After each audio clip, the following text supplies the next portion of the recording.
83% ابھی تک حملے عرب ممالک پہ کیے ایران نے، 83%۔ ہم اس طرف نہیں جاتے، ہم بات کر رہے ہیں اپنے ملک کی کہ یہاں پر اس کو آڑ بنا کے فساد کرنا۔ ایران میں مظاہرین اگر نکلتے ہیں تو انہیں مار دیا جاتا ہے، اور یہاں کہا جاتا ہے کہ نکلو اور یہ جلا دو وہ جلا دو، اور کتنا بڑا نقصان، 2 فوجی ہمارے اسکردو میں جلا دیے گئے اس مظاہرے کی آڑ میں، انہوں نے مارا تھا۔ آرمی پبلک اسکول جلا دیا گیا،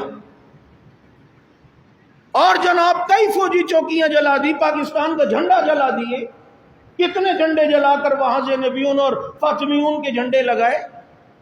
یہاں یہ کیا ہو رہا ہے؟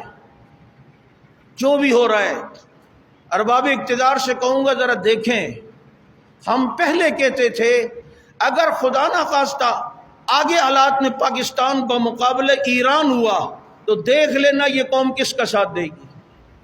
یہ آپ نے بھی ابھی دیکھ لیا ہے، جنہیں پاکستان سے کوئی سروکار نہیں ہے، قبلہ اور کعبہ کہیں اور ہے، نوکریاں کسی اور ملک کی ہیں، لیکن ہمارا الحمدللہ تعلق پہلے بھی اس ملک سے تھا، اب بھی ہے، آئندہ بھی رہے گا، اور اس کا دفاع ہم اپنی مذہبی ذمہ داری سمجھتے ہیں۔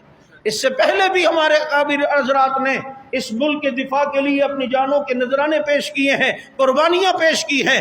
ہر ایسی آفت جو روس کی صورت میں اگر ملک پر آ رہی تھی یا امریکہ کی صورت میں آ رہی تھی تو امریکہ اور روس کے مقابلے میں کردار دیکھ لو کن لوگوں کا ہے، اور کن لوگوں نے اپنے آپ کو سد سکندری بنا کر اس باطل کے سیلاب کو روک کے دکھایا ہے۔ آج جب بات ملک عزیز کی آئے گی تو ہمیں پہلے ملک عزیز ہوگا، نہ کہ ایران۔ آج ذرا دیکھ لو کون کون کھل کے سامنے آیا ہے۔